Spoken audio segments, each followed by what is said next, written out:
Hey, welcome to another Flare Corp Media thing.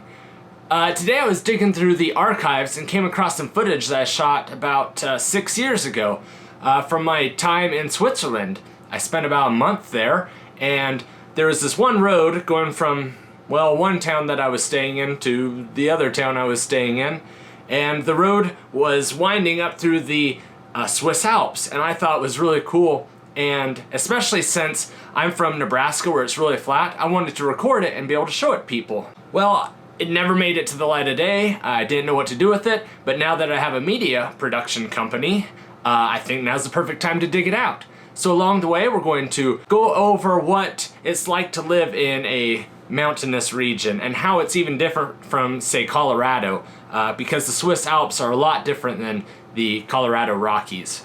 So I hope you enjoy, buckle up, and let's get started. So first things first, let's figure out where we are in the world. Switzerland is a landlocked country in the middle of Europe, surrounded by 5 different countries: France, Germany, Austria, Italy, and the little tiny country of Liechtenstein. Switzerland has 4 national languages, those being German, French, Italian, and Romansh. German is spoken in the most part of the country, up here in the north, as you can see by some of the names. The part I stayed in the south, speaks mainly French. Then Italian is spoken somewhere around in here, and Romansh is in the southeast, so I don't know if it means here or over here. I never actually heard Romansh spoken, so I don't know what it sounds like, but it's a Romance language. While I was there, I stayed in 2 towns. Now let me apologize to all of my Swiss friends. I wasn't very good at French to begin with, and I haven't spoken it in about 5 years, so I'm going to completely butcher these names, but I'll try my best. The town I stayed in was Sion, which is the capital of the canton of Valais, or Valais. A canton you can kind of think of like a state here in the US. And then I stayed in a little tiny town called Soins. And so the road that we're going to travel up is from Sion to Soins. So let's go ahead and pull that up. All right, so I have the route we're going to take. Let's add on some terrain so we can see what we're dealing with. You can see that we're quite right in the middle of the Swiss Alps down here. And so what's interesting about Switzerland is the Alps are very steep compared to even, say, the Colorado Rockies. And what's interesting is you can stand down here in the valley and look up and see like town, town, town, town, and you can see them right above you. And really, as the crow flies, they're maybe a mile away or something.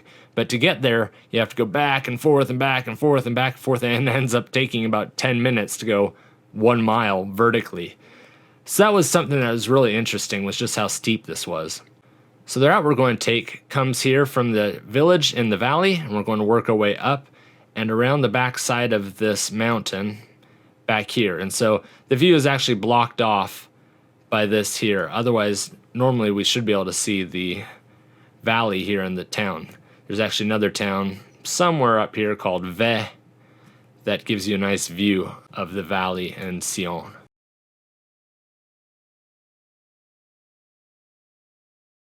So let's go ahead and throw down a marker and see where we're going to get started.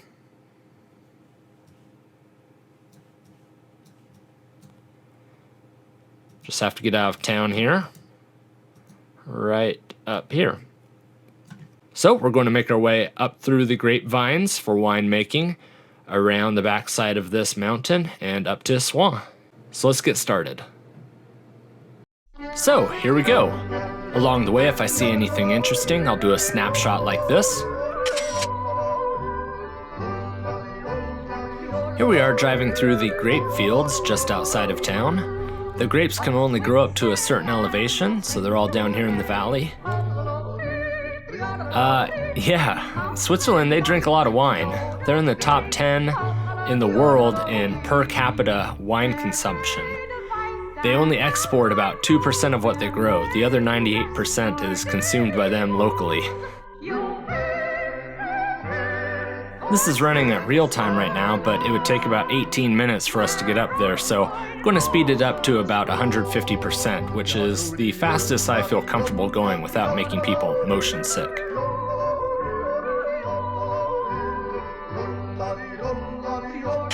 Bicycling in the mountains is a popular activity, so you always have to be watching out for that.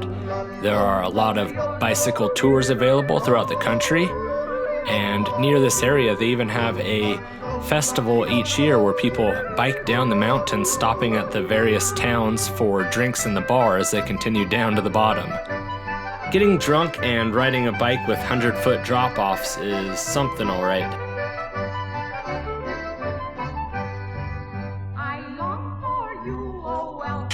You'll notice that there's no lines in the middle of the road.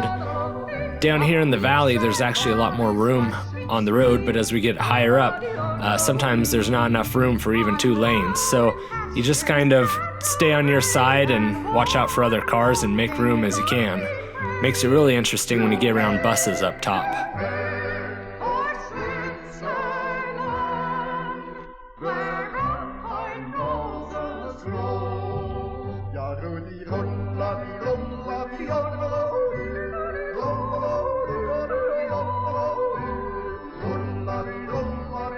A lot of the vineyards are owned by local families. They'll invite their friends and family over to help them harvest for a couple days, and then when they're done, they'll have a party with wine and cheese. A popular cheese for parties is raclette. They'll take a giant wheel of it, put it in a device, and then rock it towards an open fire. And then each party goer will take turns coming up and scraping off some of the melted cheese onto a piece of bread. Well, it is possible to pass on these roads. It takes a lot of timing and guts to do it, but it can be done. When I got to drive this road myself, I was able to pass 2 cars, but it takes a lot of nerve, especially when your car doesn't have a whole lot of horsepower. Going back to that cheese, it's so popular that they even make little non-stick versions for your house, so you can melt hunks of cheese for home parties.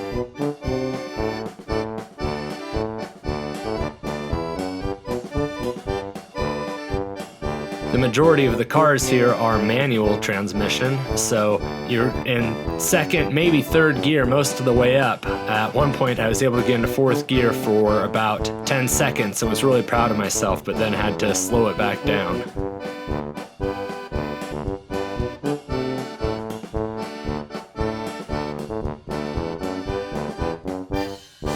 This trip should take an average driver about 20 to 22 minutes to get up.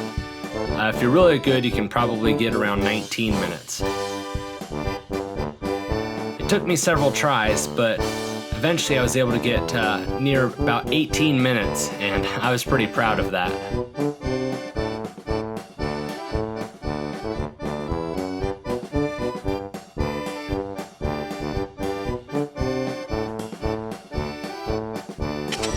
These stone walls do more than just keep the dirt and rocks off the road. They aid in the growth of the vines as well. They'll absorb heat throughout the day and radiate it back out onto the vines, helping the grapes grow better.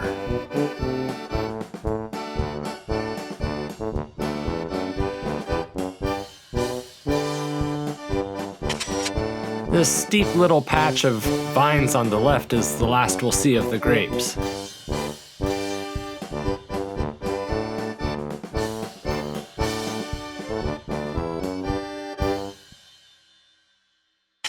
I visited in early May, and a lot of the rock slides that happen over winter were still in the process of being cleaned up. They use this metal netting on the left to try and keep the rocks from rolling out onto the road. As we'll see in a little bit, sometimes they just have to leave the rocks during the winter because they can't get the machinery up there. And they just kind of pile it in the middle and have people drive around it till it warms up and they can get the machinery up.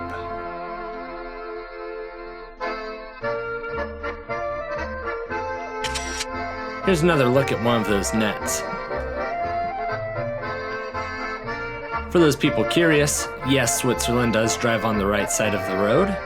A good rule of thumb is basically anyone who is under the British Empire drives on the left side, and anyone conquered or influenced by Napoleon and France drive on the right side. One reasoning behind this is that Napoleon wanted to completely go against everything that the British people stood for, and so he flipped it to the other side.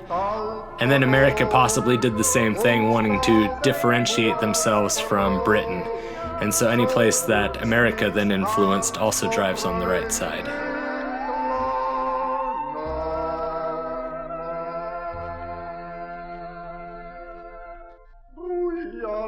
This section of the road is still pretty good and well maintained. As it starts to branch off to more and more villages, the road that gets higher and leading to just one village gets less maintained and more narrow.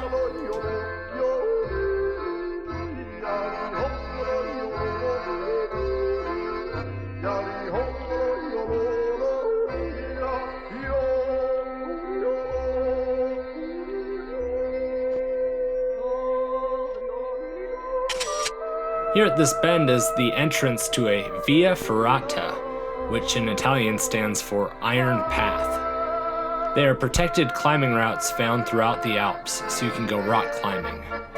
In German-speaking parts, they call it a Kletterstieg, which stands for climbing path.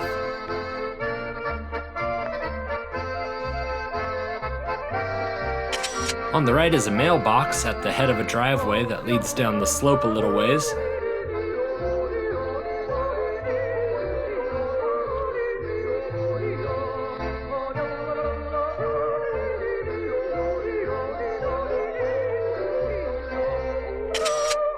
Like many countries in Europe, Switzerland has a robust and popular public transportation system. They use buses up in the mountains and use trains while down in the valleys. Adults aged 25 to 64 can get a travel card that gives them unlimited rides on trains, boats, and buses. For an annual first-class ticket, it works out to about $6,300 US for that, or $3,800 US for a second-class ticket. Speaking of money, Switzerland uses the Swiss franc for its currency. They did not switch over to the euro like many of their neighbors. When I was visiting in 2012, the US dollar is worth about half what a Swiss franc was. So basically, if I had saved up $1,000 for a trip, then it turned into about $500 once I got over there. Right now, the exchange rate is about 1 to 1, making it a lot more reasonable to go visit.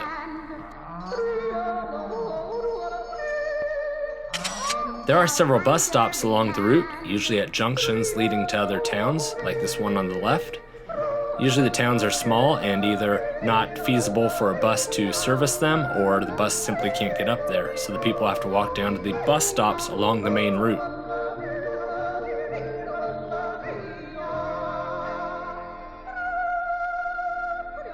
I just want to remind you as we're watching this bus go flying by, the video is running at 150% speed.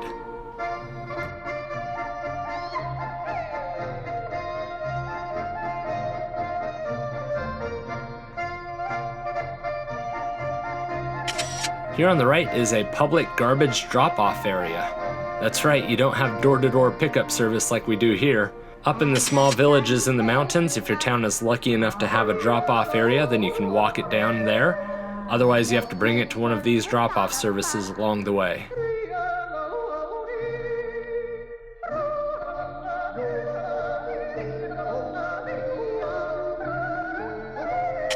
Oh my God, we're passing. Hang on.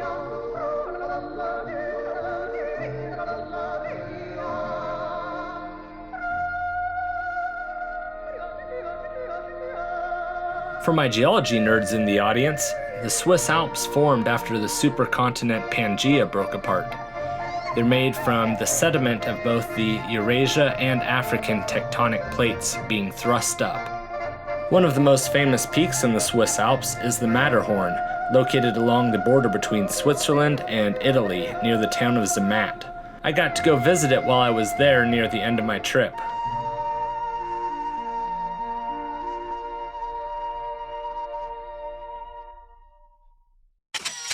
Coming up is a major rock slide. I'll slow it back down to normal speed so you can take a look at it. It was so large that they had to pile it up to one side, put up stoplights, and redirect traffic around the side of it.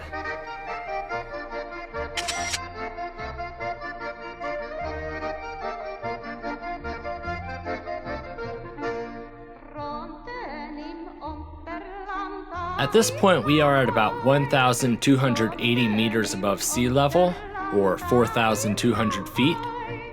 It's not quite as high as Denver, but just because it's such an extreme climb from the bottom of the valley to the top, it feels like a lot higher.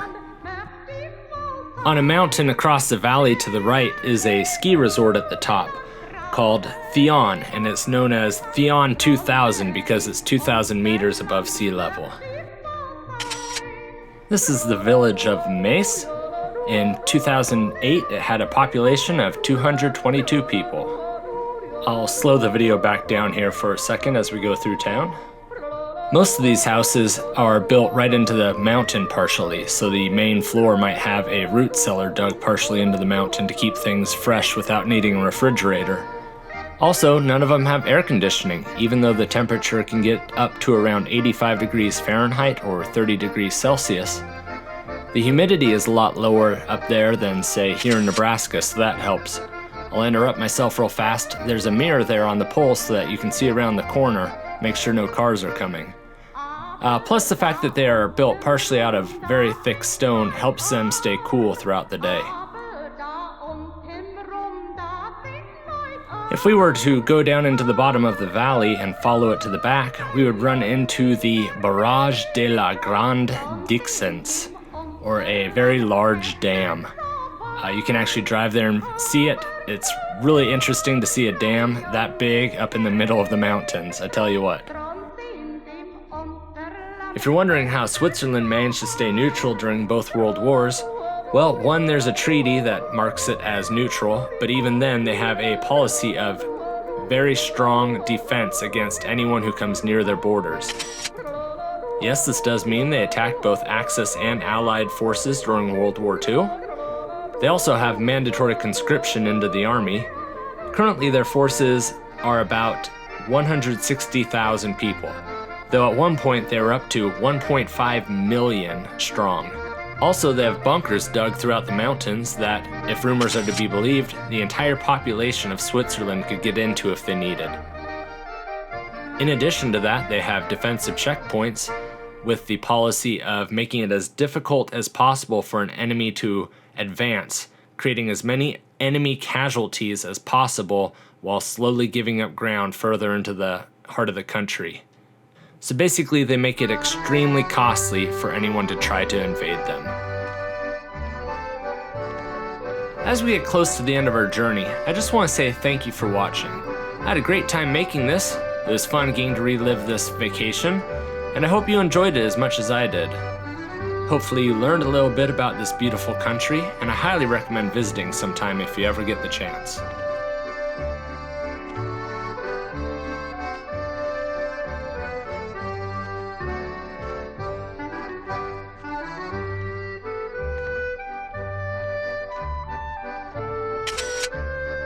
And here we are at our journey's end in the village of Soins.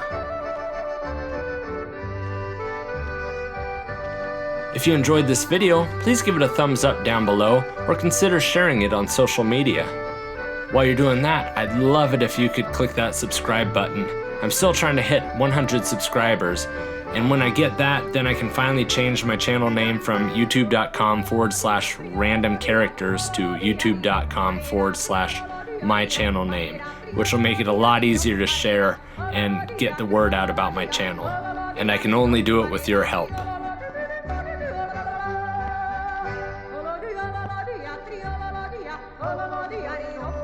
Once you're done with that, you should check out one of our other videos I have on the screen right now that I think you'll like. Until next time, thanks for watching.